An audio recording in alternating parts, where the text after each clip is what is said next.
In last video, if you remember, we talked about interceptors and we have seen how we can create a custom interceptor in Spring Boot. Okay. In this video, we will be seeing one of the use case of the interceptor where we will try to create an interceptor which will help us in identifying the time taken by my API to process the request, HTTP requests. Okay. So without any further ado, let's create our performance interceptor. Okay. So I will create another interceptor called performance interceptor.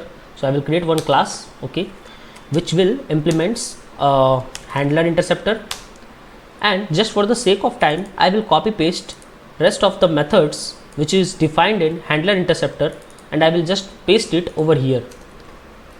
So basically these methods definitions are present inside the handler interceptor and we are overriding these methods. Okay, now what was our ask? Our ask is to identify the time taken by my API to process a HTTP request. Okay, so let's see how we can do that. Okay, so first of all I will remove this print statements as this is not required. Okay, what I will do, I will capture the time when my HTTP request is started. So if you remember, the pre-handle, whatever the piece of code we write inside the pre-handle method, that gets executed before my request reaches to the controller layer. Okay, so let's do one thing. Let's calculate the start time. We can do it by using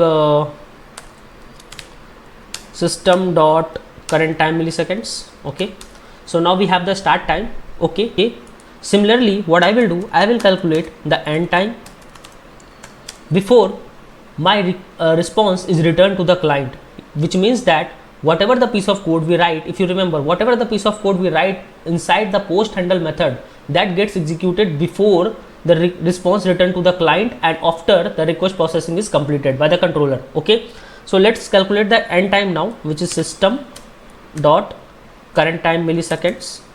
Okay, now here we would need start time as well to calculate the difference, like what is the difference between the end time and the start time. Then only we will be able to identify that what is the actual time taken by my API to process an HTTP request, right?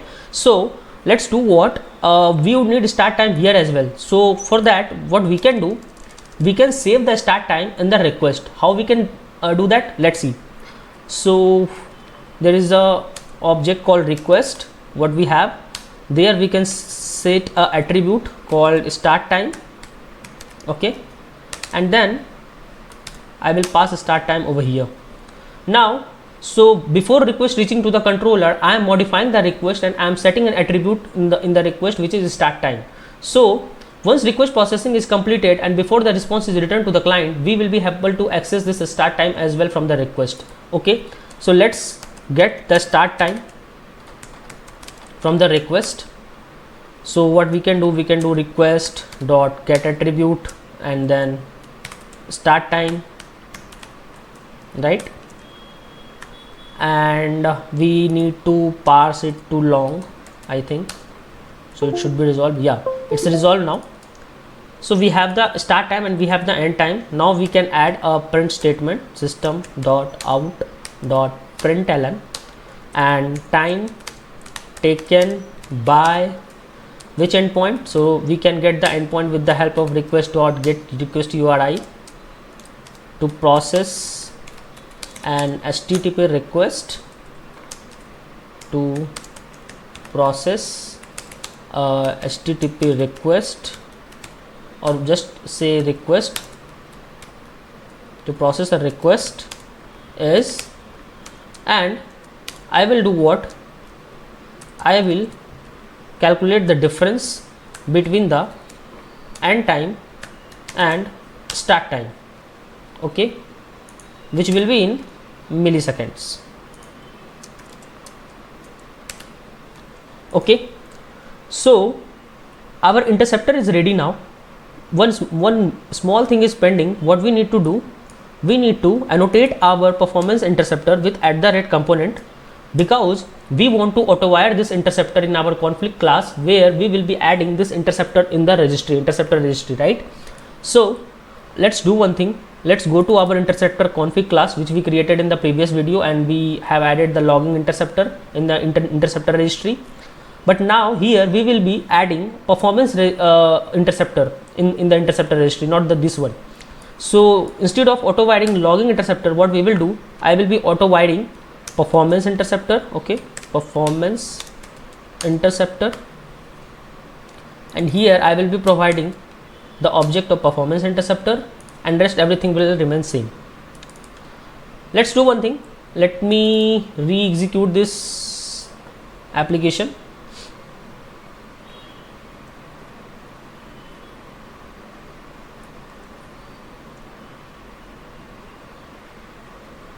Okay, seems my application is started. Let's quickly go back to the Postman. So if I hit my API now, okay, so this is the same API which we have developed in the previous videos. So in case you haven't watched my previous videos yet on the interceptors, I request you to go and watch those videos first, so that once you go through this video, you will be having better understanding and clarity on the interceptor and its concepts. Okay, so let's hit our API now.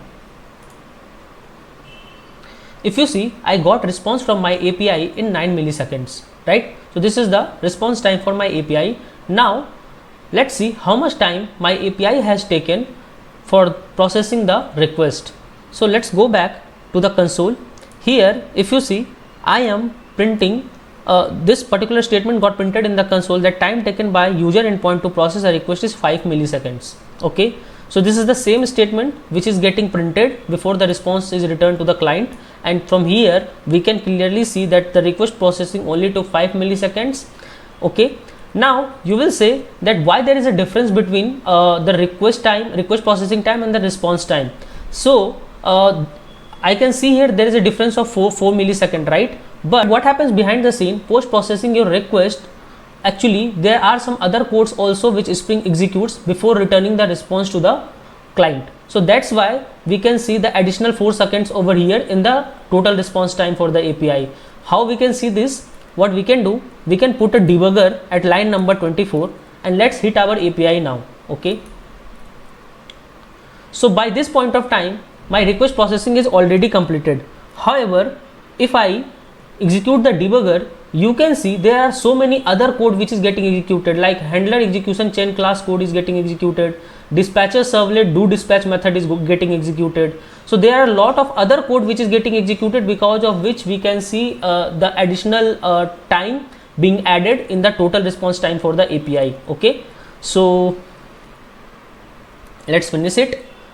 Okay, so because of the debugger the response time has been increased, so let's ignore it. But I just wanted to show you that why there is a difference between the request processing time and the response time.